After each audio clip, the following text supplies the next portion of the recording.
Oh, they're not out of a job.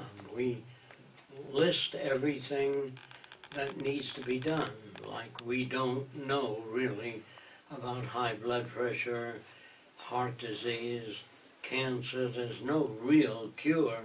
They can use radiation and give you another 5 years of life, pain and all that. And all the labs are always asking for money for studying retinal degeneration, and labs don't do what they want to do. They do what they can with the funds they get.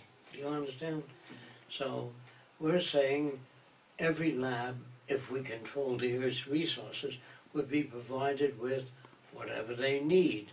Now, I'm sure during the transition, the guy says, can we have a microscope? Do you need 2? Or do you need 3? They're always conservative. So we have enough optical materials to make billions of lenses or electron microscopes. They don't take a lot of money. Like somebody told me these hearing aids sell for $5,000. 6. But they cost about $3 to make in materials. So people get money on patents and all that sort of thing. Yes.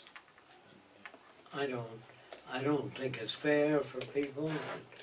But what I think doesn't matter. But if we control the Earth's resources, we can make anything. The only interference is money. Since people own the mines, they own the diamond mines, they own the glass factories, so they charge. Everybody charges everybody. If you get a flat, somebody charges you to fix that. But if you own the resources of the world, you don't need to worry about enough glass. We got enough sand to make the whole surface of the Earth glass if we wanted to. But if you own the sand companies, he owns the melting companies, he owns the shaping factories, well, you got all of those costs. Even if you mine coal, you have to deliver the coal 3,000 miles away. That's part of the energy. And the paying people to dig the coal out of the ground, buying trucks, all of that has to be factored in. How much heat do you get from coal? You can't measure the coal alone and the heat you get from it. What about the energy to mine it, deliver it, and the freight trains you have to build to carry it? All of that has to be factored in.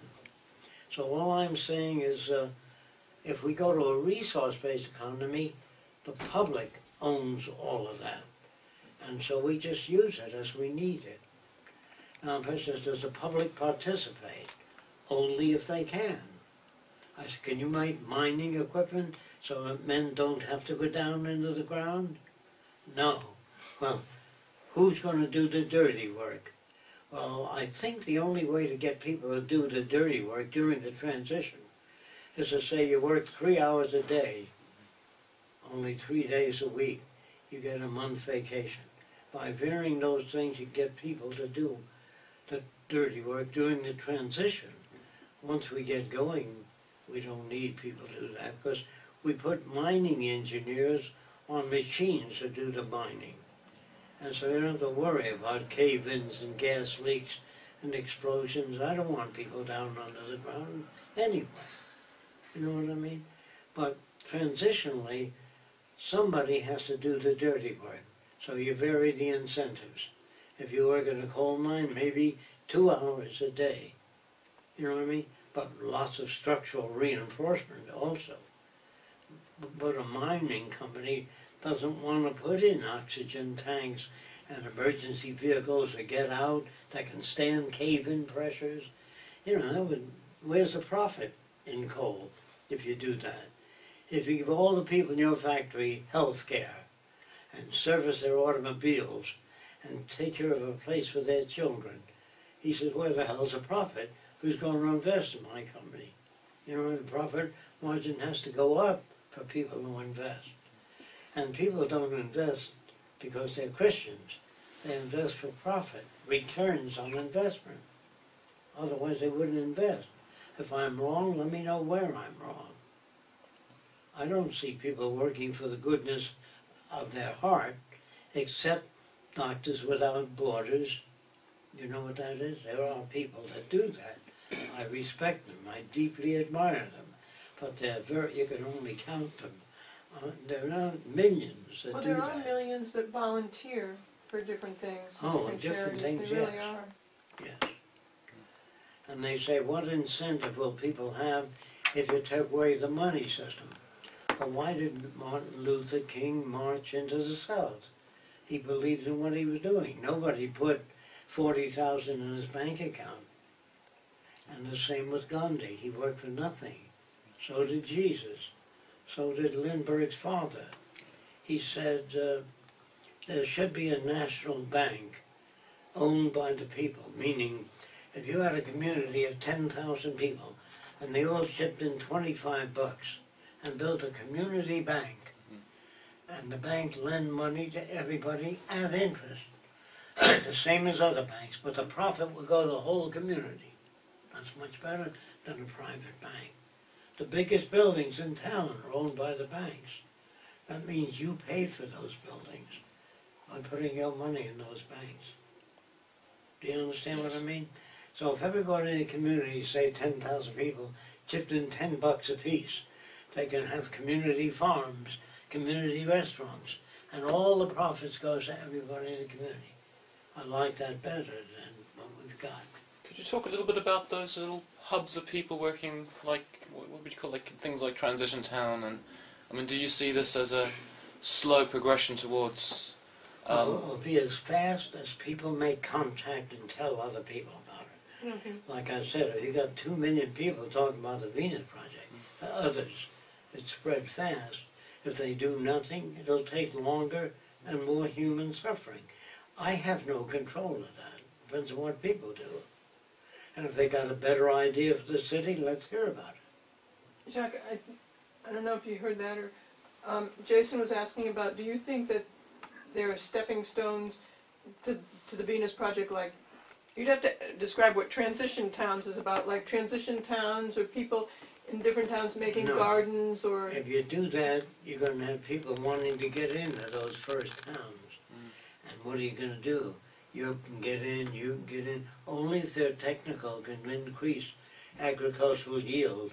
If we have a problem in agriculture, if the volunteers want to do the physical work, that's all right, but the agronomists will tell them what has to be done. They're not dictators. And if you want to have more soil, you have to shave off the topsoil, not build cities right over black topsoil. I told you it takes 1,000 years to make 1 inch of topsoil for nature. So we better shave it off and put it in banks, soil banks, where you store it. Another thing I want to tell you, if we got in a nuclear war and people came from another planet to try to find out what we were like, there's no place they can go. The only banks with thick vaults have money in them. They don't have the history of medicine, the history of engineering, the early history of writing and communication. There's no source for knowing what we were like. And banks are the only people that have certificates of debt behind vaults. And all they'll find out is nothing.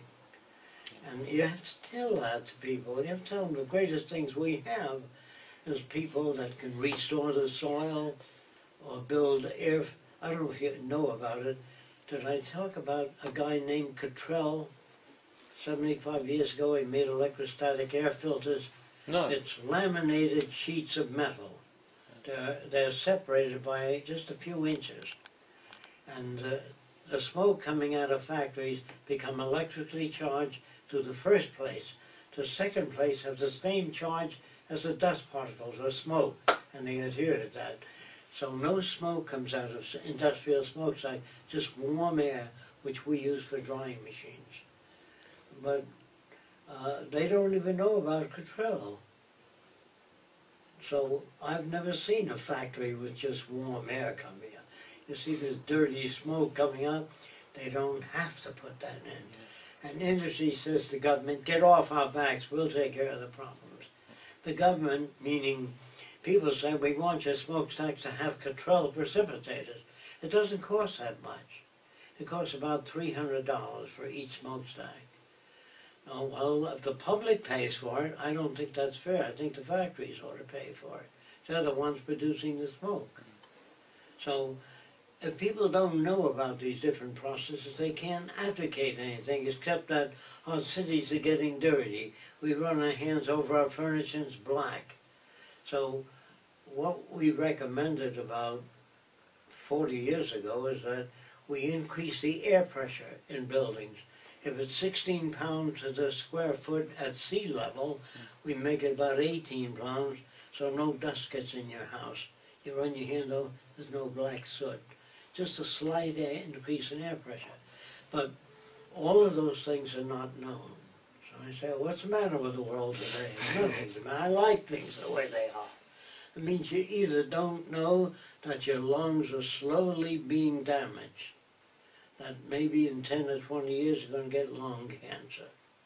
Not just by smoking, just by being in the vicinity where people smoke. Now, do you want to stop smoking? You can make rooms for people that want to smoke. I don't believe in stopping people from doing anything, but that they should know the consequences. Give them a chance, but don't say no to tobacco or say no to drugs. Reagan's wife said that, say no to drugs. Well, nobody's going to say no to drugs. If you can make $1,000 a week selling drugs, he might have a slight conscience. But somebody says, look, nobody gives a shit about you. Why should you care about them? He says, it's true. So he goes out and he sells drugs. Very few people have a conscience.